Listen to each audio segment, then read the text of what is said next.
Welcome to Telly Talk, where we talk about what's on the telly. And by that, we mean what's on our mind. Because we're Telly. I'm Tyler, and I really like the Scream movies. And I black out every time I watch Scream 4. Hi, I'm Soul, and I think something's wrong with me. I do too, but what else is new? What did you say? Don't worry about it, I'm editing this one. Did you wait? I love the Scream movies. And we're talking about Scream 4 today. They did not need to Ev- continue I this franchise. They waited like 10 years before making it, which I think is kind of impressive. Like, they did end it and then be like, okay, let's make more, because that's what a lot of horror movies are doing. And they kind of make fun of that in this movie, too, I think. Before I ever saw a single Scream movie, I went to my roommate's apartment. No. What? My Your friend's roommate's apartment's in apartment. your apartment? It wasn't my apartment. I went to my friend's apartment my freshman year, and that person just liked to sit in the living room and put on movies and like not pay attention to them. And I went over to eat my dinner because at this point, my roommate had moved out my freshman year and I was lonely. So I would just go over to this place to eat dinner because like four of my friends lived there and I just wanted people in my life. And my friend was just sitting in the living room watching Scream 4, but it was like the last 30 minutes. And I just sat there and watched it because at this point I didn't like horror movies, but I was like, this looks fine. And I just watched the last 30 minutes of Scream 4 without ever seeing a single Scream movie. And I was like, oh, good shit. Like, that was cool. That was fun to watch. I liked the vibes. So then, like a week later, I went to my friend's hometown and I was telling them the story, and we were like, why don't we just watch Scream 4? So I watched Scream 4, having never seen a single other Scream movie, which was bad because I didn't know any of the characters, and I'm also face blind. And basically, I thought Sydney and Gale were the same person the entire movie, which made the movie impossible to follow, I'll tell you. Impossible to follow. But then the ending sequence was cool, once again, and the opening scene. And then I started watching all the Scream movies in order, but I watched the fourth one. Maybe I was high. I don't remember it. I didn't remember it. So, having seen Scream 4 4 times, I could not tell you a single fucking thing about the movie at all. And then this was the first time I watched it and like remembered and understood what was happening. Did you like my story? Yeah. So Scream 4 follows Cindy comes back to her hometown where Dewey and Gale have been married for 10 years and living, and Gale's trying to write fiction but is struggling to not be a bitchy journalist, and Dewey's a sheriff. And Cindy comes back writing a book about not being a victim anymore, and then she's there with her cousin, and then her cousin's friend group gets whole ghost face, and then it turns out her cousin was the ghost face, Jill. And then also there's this film, Bro Charlie, who was the other ghost face, and then she killed him to be the final girl to try and get Sydney's fame. She needs to go to a mental hospital. Why couldn't she just, like, pull a cotton or something? She's fucking crazy. Like, she killed people to get famous. But she could have just Oh, done what yeah, Cotton did and just been like, hey, make me famous. And then he got famous. right? I can't believe Cotton. It would be cool if Cotton turned out to be a ghost face in the second one. I think that's why they kind of red herringed him a little bit, because that would make so much sense as like a motivation. I don't know. So what did you think about Scream 4? Okay, so this was, like, made a decade later, right? Yeah, this takes place in 2010. No, like, the movie itself. Yes. It came out in 2011. Oh, my bad. You get the vibe. Yeah, because Gail and Dewey said they were married for 10 years. And they That's got crazy. engaged I'm at the end of the surprised they last one. lasted that long. Well, that's what I texted you. Fun thing about this taking place in like 2010. In Scream 5, which takes place 11 years later, That's so Deputy stupid. Judy has a 16-ish-year-old son, which means during this movie she just has a secret 5-year-old that we don't know about. And that We makes her don't need to know relationship. about her home life. You could be I know, it's just divorced. she probably is a single mom, given that context, but I just think she feels like this young woman who has a crush on Dewey, and I think her Oh having a yeah, she secret feels 5-year-old like makes she's that like funnier. 23. So Probably that's what like I'm teen saying mom. is She's this giving takes teen mom energy though. right. I agree, and this takes place like 13 years after Scream 1, and if she went to high school with Sydney, that means she's like 30 years old. She feels younger than that. She feels like so new to being a police officer. like Maybe she's excited just about too it that mature. yeah, like well, how is she 30? I don't follow. Don't either. She was giving like 25, 23, Anyway, just out of the academy. did you like Kirby? I feel like you would like Kirby. Yeah, I was sad when she died. Kirby didn't die. She just got stabbed. Yeah, but we don't Oh, see her any like. true. You don't know that, do you, in this movie? Well, I knew she lived because I So looked. in Scream 6, she's like a FBI worker type Yeah, person. Like she's like a high-ranking but do they police officer. establish that she's back? In Scream 6, it's just like, yeah, I was stabbed, but I didn't die, kind of like Randy in the first movie. But then they Um, don't. They don't. Why didn't they show that? I don't know. I think they just didn't think they were gonna make any more movies after this. I don't know. Well, originally they were gonna have Jill get away with it and like keep making her have like a trilogy, but then that didn't happen. Maybe I made that up. I don't know. I really love the intro to Scream 4 because the stab movies are like the Scream movies, but like in the universe. So then they had a stab movie do what you think a Scream movie would do with a fake intro, but then because it was a stab movie doing the fake intro, then Scream had to have the stab movie doing the fake intro, and that is so funny. That's a good thought. So there was a different intro filmed, but they changed it so they could have a phone call in this intro. But I sent you the original intro, and basically the other girl gets killed first, but her friend is just watching and like laughing, thinking Ghostface that her friend's just fucking with her still. But it's like getting stabbed, actively dying in front of her, and it's like really unsettling. And I love the intro of this movie, but honestly, that other intro they filmed was even better. Also, the blonde girl in the first kill is from the show Friday Night Lights, around the same time period, and that's what I recognized her from this watch. So that was cool. The ghost face at the beginning was like, "I'm making a movie. You're in my movie," and that lets you know right away it's one of the two film bros. It's one of the two film bros. Yes. I like the gay boys. The gay film guy. He would play a good Joker. He had like a good Joker personality. He's talking to the camera outside on the I think the porch, I think. Just the way he was like moving around and the way he was talking was so Joker, and I loved it. I like how he was like drunk and then died. It was fun. Sad that he died. You can't kill him because he's gay. There's rules. They didn't follow the rules. What the heck? You can't kill me. I'm gay. If it That's gonna helps. be my excuse. I feel like Kirby's should be gay. Be gay? Who gay? What? Kirby. Kirby? Kirby Kirby's gay? bisexual. Dude, Yes. I would want to get in bed with Kirby and the other guy. That would be Your dream three. Is amazing. this your favorite Scream movie because you think they're hot? I only heard a couple words out of this, but yes. Favorite movie hot Scream. What? Is this your favorite Scream movie because you think they're hot? So far, yeah. That's so funny. You watch it for the plot. The plot, as in Kirby. Personally, I can tell immediately that this was shot in a whole different decade because of the cinematic style. It was more cinematic style. The DP, it knows what he's doing. Um, it felt more Dude, this movie's movie, gorgeous. but the actors were acting, if that makes sense. Like I could like I mean, this happened with all the Scream movies, but I can tell that they're acting. Like I'm just like, yes, Mm. these are actors on screen. Especially Dewey and especially Emma Roberts. I feel like anything I see Emma Roberts in, I'm like, yeah, she's acting.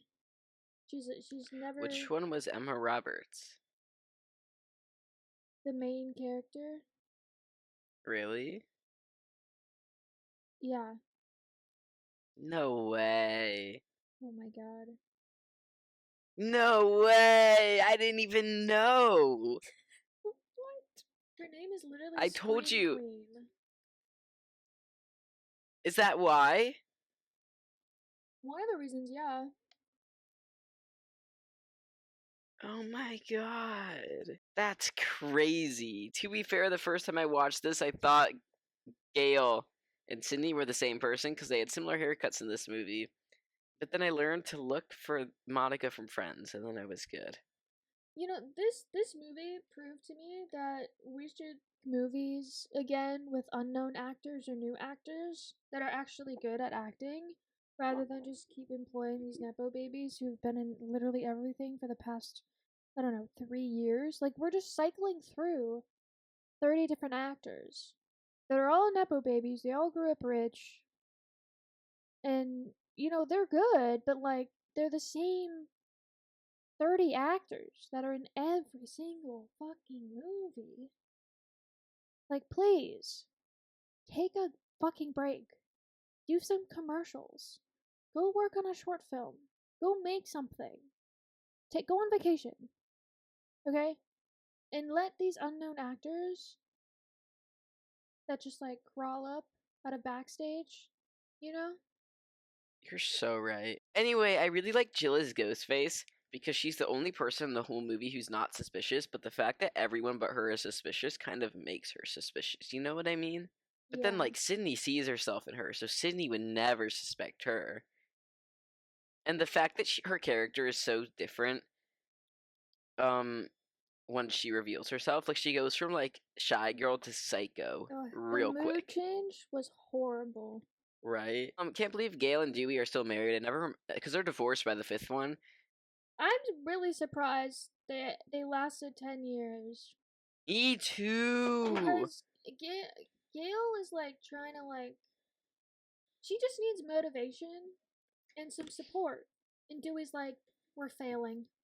Like we're failing. She's so like out of it. Like he's acting like she's depressed. And I'm like, dude, you do you even And it's know her? crazy. You've known her for like 15 years. And you It's can't even crazy like see because this? What the heck, man? You're a horrible person. You don't know it's your love. crazy because Gail lived here for 10 years with him, but when in the fifth movie, between the fourth and fifth movie, when they moved to New York, Dewey couldn't last 3 months before he dipped on her. That's because he's a small town boy with a small town job, and He he couldn't is. handle that. I like that Gail was trying though. Like she kept her character development for like 10 years. That's crazy that she kept her character development that long. This is her best movie. This was her most movie where she was still herself but having grown. I really like Gail in this movie. What do you hate about Judy? Because I think her trying to steal Gail's man in front of her is crazy. Okay, Judy Hopps. I fucking hate that bitch. Let me see what I wrote down about her. So the first thing I wrote down about Judy was, ew, she's gross. The fuck is their relationship dynamic? Talking about Dewey and Judy. Cause she's acting kind of like a fucking child. Like she's how I like me as like an 8-year old looked up to like a 30-year-old who I thought was hot and was like, oh my god, like I made you stuff. Like it feels like one of those like student teacher crushes. She's like, I made you lemon squares, and he's like, oh, that's really nice. Like, thank you so much, but I personally I can't eat them. I'm not going to take them from you because that would advance our relationship, and I'm married. And Dewey didn't say no to her because he wasn't attracted to her. He said no to her because he was married, which I'm like, Dewey, fuck you for that. Yeah, I agree. What the fuck, Dewey? I'm really rooting for Gail in this movie. Like, truly. Usually I'm like with Dewey here, but no, fuck Dewey. But yeah, this is Gail's movie. Gail is girl bossing this shit. Yeah. I was pissed that Dewey was like not letting her help. I hate when people sacrifice their morals for their job requirements in like legal requirements because Dewey's like, no, I can't let you help because I'm the sheriff now. And it's like, dude, you know she's your best chance at solving this. Oh, How close I do you? loved when Gail was yelling at Judy at Dewey's office, and Me too. she was like if you wanna you're not Dewey. If you wanna be Dewey, you gotta put a fucking mustache on. And then she like pushed past her, and I was like, that's fucking hilarious. That's so funny. Dewey's gotta set some boundaries with Judy. Cause like he just lets her do whatever. But like if he's Right? like, hey, I'm married, I have a wife, like I love her, you need to let her like come to me if she needs to. Like I have a wife, like please stop doing this stuff for me. It's because Doobie's a fucking doormat. Yeah. But he also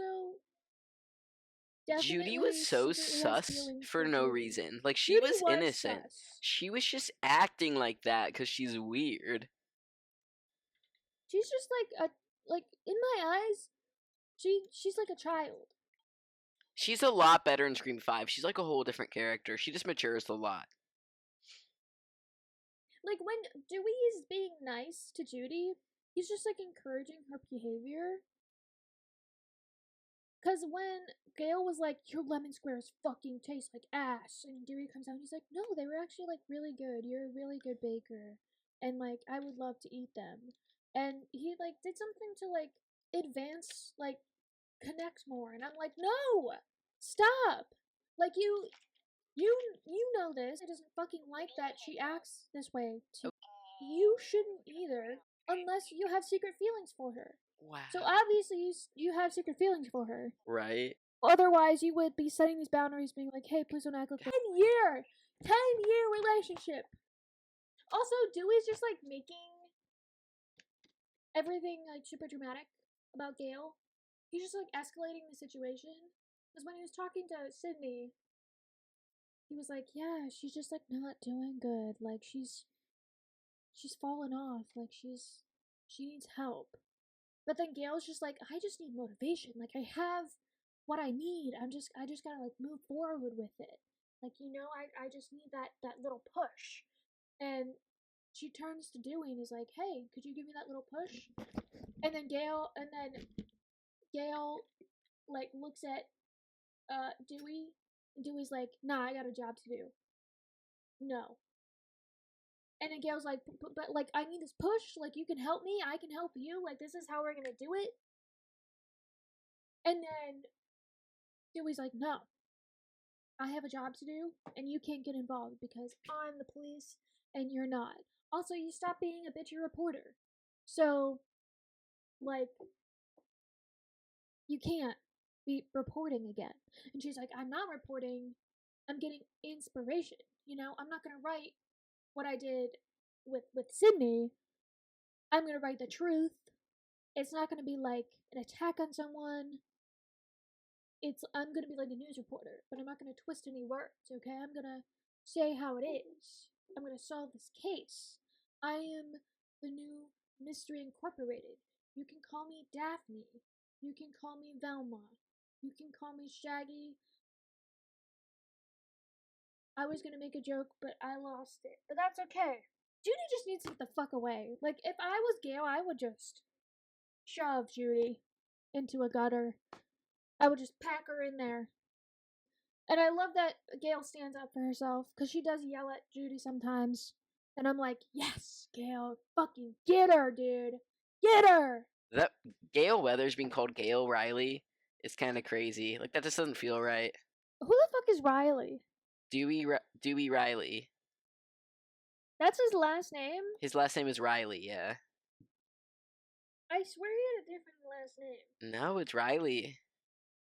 Do drop No. Riley. Do drop Riley. I don't believe that. Look it up. Also, you think after 3 murders, 3 separate serial murders surrounding these people and this town, the FBI would get involved in some way, but no, apparently not. And then you'd also think that most of these people would go into witness protection, but no, they don't. You're so right. And I think they tried to do that in Scream 3 because Sydney went by a different name. Was hiding away in the mountains, but I really don't think she went into witness protection. I think she just changed her name and moved out into the woods. Also, why don't they ban the scream masks? The ghost face. Get them out. Ban them. Like, why is this just a thing? Also, why aren't the cops doing their job? Like, they're always gone, or they're always working alone. And why aren't they always like with the people they're trying to protect? Right. Because every time the cops are supposed to be with people watching them, somehow they always end up 2 blocks away. And it's like, oh, they're doing their rounds. I'm like, no, your job is watch the people. Why are you driving around 2 blocks away? That's too far. You're supposed to be like security guard. Like you're supposed to be stand outside their fucking door. Like what is wrong with you? And I thought they were gonna solve the murder, who the murderer was, or solve some murder through the cameras being used. Because there was the guy streaming. There was Gail's cameras.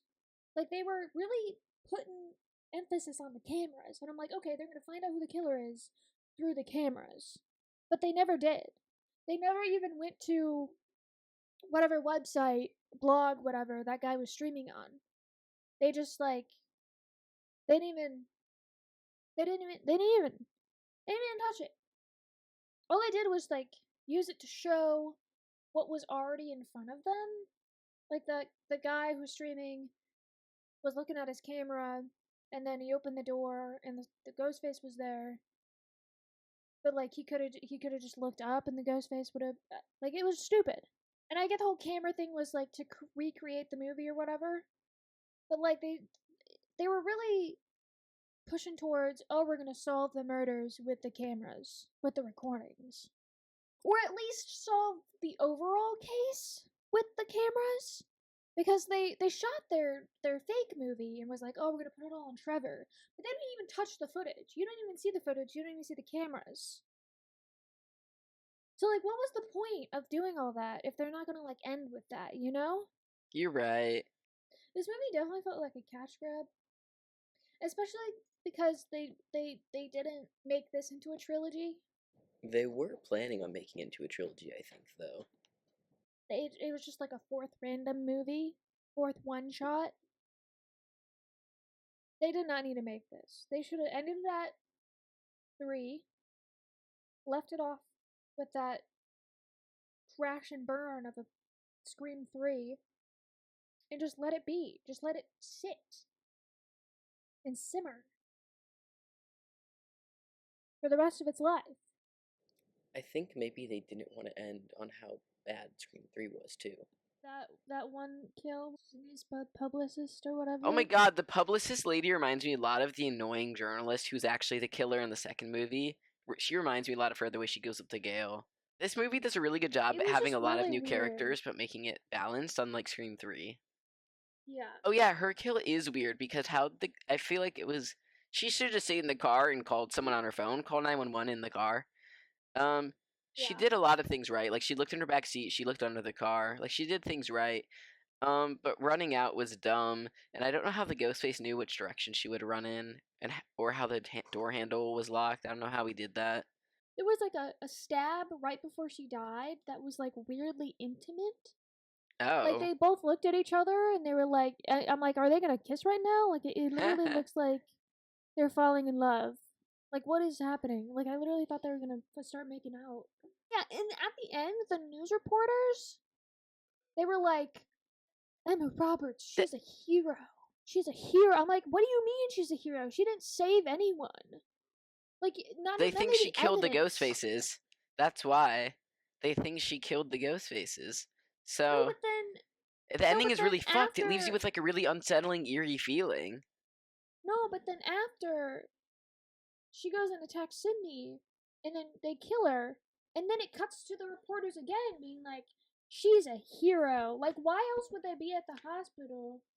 Like, They this don't all know just what happened. else. The police are like running in and shit. Yeah, but Like, I why just are they don't think the still like? reporters know yet. The reporters don't know yet. But It's why it's but unsettling, because their constantly fame plan through is the working for a movie, little bit. the reporters are like there instantly. Like they just appear in the next fucking frame. Like, there's no running Not, up and I don't like know. hiding there. It's like I, they I appear in the think it just next all frame just and they happened already know inside. all of the information of everything that's going on.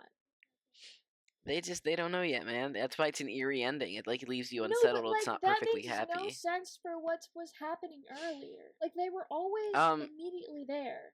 Like when they were taking Emma out of the house that she did all the murders in, she was like in the hospital bed, and they're like pushing her out of into like the ambulance or whatever, and the reporters are already surrounding her. I'm like, how did you even get there? How did you know? Like, what do you? How are you already here? Like, you got here before the fucking police could get her. you're right. I really like Dewey and Sydney's friendship scenes in this movie, and I'm curious how close you think they stayed over the last 10 years, because it doesn't seem like Gail and Sydney are very close anymore, even though they went through a lot together. But Gail and Dewey are married, and Dewey and Sydney still seem really close. Also, why? Why? I'll answer your question in a second. Why did they think that? Why did they call her a hero? Because they didn't see any of the footage. Well, they just know from that she's the But final girl. how? Like, they just do. Because They just know the Sydney ghost was faces are also dead. alive. Yeah, So it could have been Sydney. Like, both of them are alive. you're right. I Also, think they're just reading into it a they lot. could have done like a. They could have done like a, like a kill suicide thing where like two people were fighting each other and they both killed each other at the same time. So like, why are they calling her a hero immediately? You're reading into it more than the writers did, which is valid. But Yeah, but this is what you do with movies. Like before you make them, you sit down for like months before you even go into pre-production. Like this is pre-production before anyone's like bought your script yet. Before you pull up to Universal, this is what you're doing. This is what you ask so many questions that are like, why are you doing this? Why are they doing I that? get that because that's how you And make there's lesson no just plans. like, Not that oh, scripts are the same that's as lesson plans, but I get it. but like there's no logical answer. Like you can't just say, oh, it's because it's a movie. Like that's not a logical answer in this situation. You're right. You're just such a film student, man. Like sometimes saying it's just a movie, like oh this is just a movie, that's just what happens, is a logical answer for some things, but not in this situation. You're right. You're right. I think that most people just watch that and are like, "Oh, they figured out most of the story, but think that they believe Jill's plan and think that Jill's the hero." And this like accept that as the answer. But like Jill's weak as fuck. Like she plays this innocent, weak girl, and immediately she killed like two super strong, superhuman killers. Like what? That makes You're no right. sense. She's little. How how did Emma Roberts, how did she just survive a defibrillator to the head? That would have killed you instantly. I hate that. This oh my god. It should have killed her. I say that every time I watch this movie. That's one of my only problems with this movie. Oh my god. It Only looks cool though. problems. I have so many problems with this movie. I just ranted for like 20 minutes about the fucking movie. The one thing that was cool was when Dewey was talking to Emma, and as he was saying things, you could hear her heart rate, like the heart monitor, get faster and slower That's as she really like got cool. information. Cause Dewey's like, yeah, like you did it, and then Emma's like, yeah, I did. And then she found out that Sydney was alive, and you could hear her heart rate like quicken immediately. That's really cool And detail, man. I'm just like, whoa, like that's How did good. Jill know where Gail's shoulder wound was? She stabbed her. Right. He wasn't supposed to know. Right. I love how Dewey was like, shit! and then like That was ran really over. funny. He's like, God dang it, again! They outsmarted me again! Dewey is really stupid. I'm surprised he Wait, lasted this long. if She stabbed her at the Halloween party then? Yeah. Because I thought it was Charlie who was stabbing her at the Halloween party because he was there and Jill was at her No, house. Charlie was at the party. I thought No, Jill was Jill at her. left. But she asked her friend to pick her up. Did she go all the way to the party? I assume Charlie went put in a costume at the party to stab Gail because he was already there. A big debate people have with this movie is who killed who. There's a lot of debate if who killed the police officers and the mom, if that was Jill or Charlie. Some people think it was Jill because she left her house and left her window open, and then the police officers died. Um, some people don't think it was Jill because Jill asked Kirby to pick her up from her house, and it'd be weird if she wasn't at her house. But then I guess she could go do it and come back. But then Charlie has the gun from the cops and hands it to Jill, and is like, the cops would have wanted you to have this. So there's and the time frame is weird because the mom gets home, and then as the cops are alive, and then she goes back out and the cops are dead. So that all had to happen really fast. And then for Jill to be gone with Kirby, but then if Kirby picked her up after she killed the cops, wouldn't the dead cops be there? But I guess Jill would have to drive him away and come back. It's just seems confusing, but I don't know how Charlie would have gotten there between going to the house and the movie unless he wasn't with his friend. I don't know. Who do you think killed the cops and the mom? Didn't Jill say a line being like, "I even had to kill my mom"? Well, she said even my mom had to die, but she didn't. It doesn't say whether she was the one who killed her or not. Okay, logically, so if Charlie's at the party, right, and Gail is at the party, and Emma's at her house, and then the cops, and then her mom. Her mom comes home, goes into the house, drops the groceries off, leaves. Phone call. No, does the phone call happen before or after her mom arrives? Before. Because then there's a knock on the door. No, after. Well, let's say it was after. I'm pretty sure it was after. So mom comes in, puts the groceries down, leaves, phone call, killer, killer, killer, killer. She goes to the cops, kills them, goes back to the house, So the mom gets home. to the back door. The mom gets home. Jill leaves out her window, kills the cops. The mom goes back outside. Cops are dead. Jill kills the mom, drives the cops away in their car, comes back, and has Kirby pick her up. But we know she already asked Kirby to pick her up before she left her bedroom. So Kirby hopefully just takes 15 minutes to get there, and she's banking on that. Wait, so I guess, and Charlie also could have somehow gotten there between the two parties. So Emma could have left at any point. Because we don't we see know her. that's true, but we know her window is open when right before the cops get killed, and we know that the mom gets home before the cops get killed.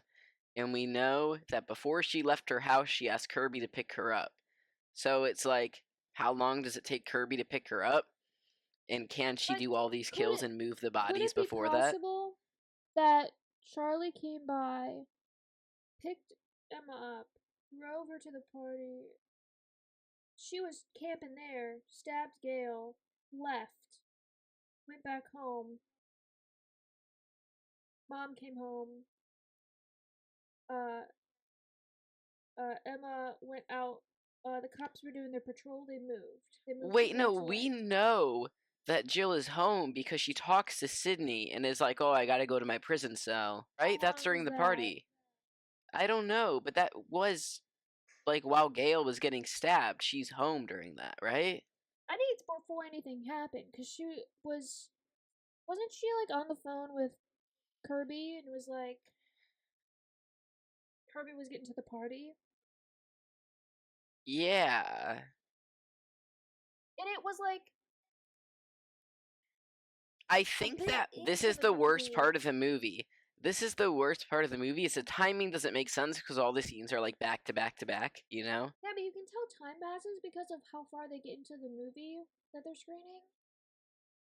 No, but Gale gets stabbed at like the beginning of the movie during the opening kill.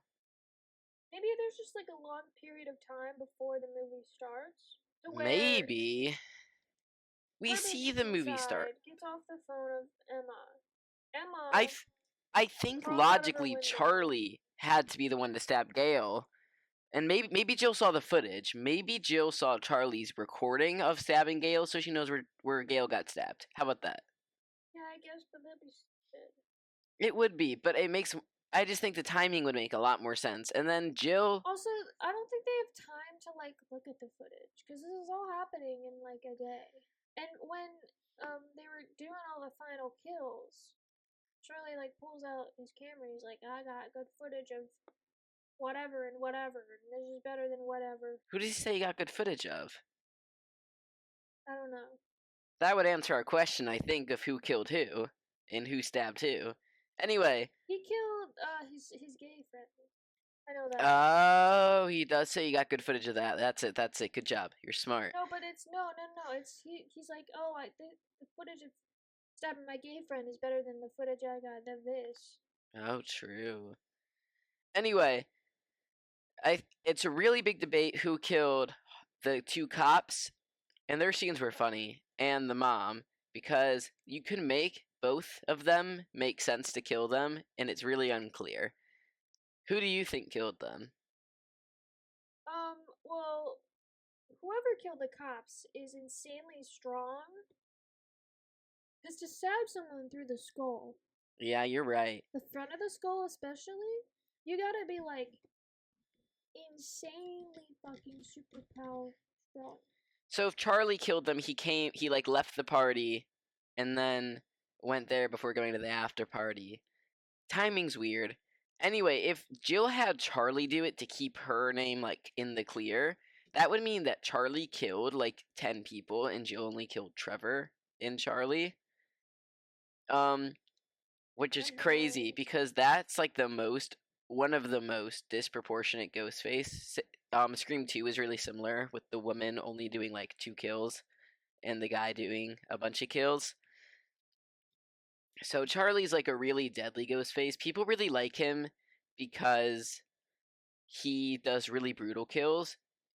That's an argument for Jill killing the cops and the mom. Is when Jill kills people, she does one stab usually, and when Charlie kills people, he just goes fucking ham.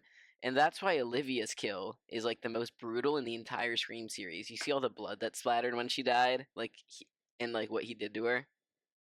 Yeah. It's really cool in Oh yeah. hindsight knowing that Jill and Charlie are the killers because you can tell that. This is why I think Charlie also killed Gail, or not killed, stabbed Gail at the party, is because Charlie lures her there. Like, he's the one who tells her about the party, but then is like, oh, you can't come. Like, he's like kind of tricking her into being there so he could stab her.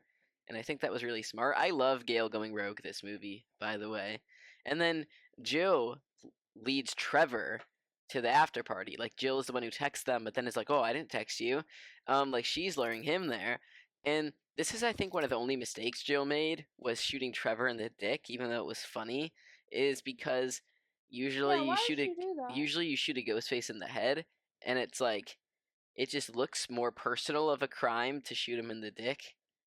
Like it looks raw. It doesn't help her like victim narrative to shoot him in the dick, you know? Yeah. Anyway, Jill's fucking psycho because she really killed her mom and like killed her best friends. Like that's crazy. I wanted to discuss who killed who, and I think we just were like, both would make sense. It's kind of confusing. Yeah. But yeah, it's cool if Jill made Charlie do all the kills because that's a really uneven distribution. He would have killed a fuck ton of people in this movie. But it also makes sense if they had an even number of kills in this movie, depending on how you slice and dice it. Some people think the opening scene was both of them, and one killed one of the girls and one killed the other. I thought both of them were Charlie, but I don't know, I guess. Some people also argue that Jill killed the reporter lady, but I think that was Charlie. Most people think that was Charlie. It's really the actor who played Charlie thought Charlie did all the kills, and so did the actor who played Jill. But they're not the writer, so they don't like know for sure. That's just like their interpretation of it is like Jill made Charlie do all of it. We don't actually know. The writers have never commented on it as far as I know. So it's really up for interpretation. This is one of the most confusing movies with who did what kill. Most of the movies, it's really clear who did what kill. This is like the most up in the air one. I love when she like sets herself, like injures herself. She acts. The actor does a bad job of the scene, but the scene itself as a concept is really really cool. Like ramming her shoulder into the wall with the knife and like jumping on the table is so fun to watch. Yeah, she did a little too much. It's like so Personally. unnerving but funny at the same time, which is really what Scream is, like as a feeling it gives the audience. She went a little overboard and the actor didn't do like a perfect job, but it's fun to watch. This movie also has really I had a comment. a really big theme of fake outs, like the introduction and then the ending having like a second ending. The third act of this movie is crazy. And then the fake out with like the killer Jill turning on Charlie and like killing Charlie too. You must want to fuck Charlie so bad. What? What? Why do you say that? You just said earlier you wanted to fuck him. Yeah, but you're like, you want to do it so bad. Well, I was just thinking about how he's like this submissive film boy, and I was like, damn, you must want to fuck him. I do love me a submissive boy. I really like Sydney's character development and like how she overcame feeling like a victim. I thought that was cool. And I think when they found all of the books with like blood on them in her trunk, they should have just looked to see who bought a bunch of her books recently. Like surely someone just went and ordered 20 copies of her book and they could be like, Wait, "Huh, who put those in there? I'm guessing Jill got her car keys." But I didn't think But, too like, much this was about it. before they even like saw each other. You're so This is right. before they even met. Maybe Like she Charlie's had like just gotten to a the town. locksmith. But like she did just gotten to the town. You're so right. Like she just pulled up to the bookstore. Yeah, this movie has some plot holes that aren't as bad as Scream 3, but are still there if you think too hard about it. But if you don't think too hard about it, it's not really a problem. So my favorite character was the hot film guy who was the killer, and then his buddy who was gay, and then when they were talking to each other, he's like, "You can't kill me, I'm gay," and that was my favorite part. I really like the gay film guy and Kirby. I like Kirby a lot. Kirby's my favorite character. And I would rank this like a 3.7. That's higher than I thought you'd go. I'm gonna rate this one 4 stars. It's my third favorite. I never remember it, which is really funny. Out of all of the Scream movies so far, I think this one's my favorite. This one's your because favorite? all the hot people are here. It's your favorite Only out of all because there's four? a lot of hot people. Yeah. Most people There's think just a lot of hot people. most people think the first one has hot people. No, yeah, it definitely goes 4-1. And then the others.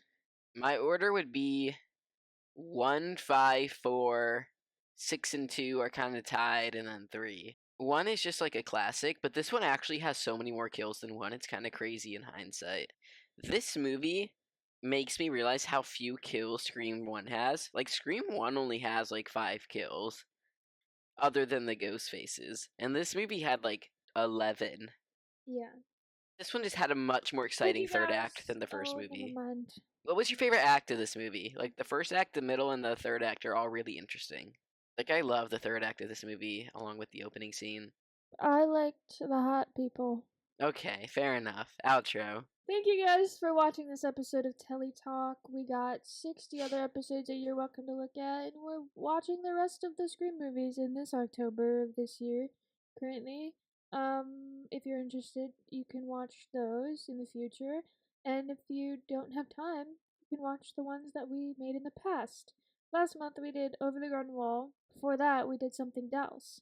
But now we're doing Scream, which is the future ones. You should like and subscribe and listen to our other videos and watch them too, because you have eyes, I assume. Have a good day, night, Bye. morning, Evening. evening.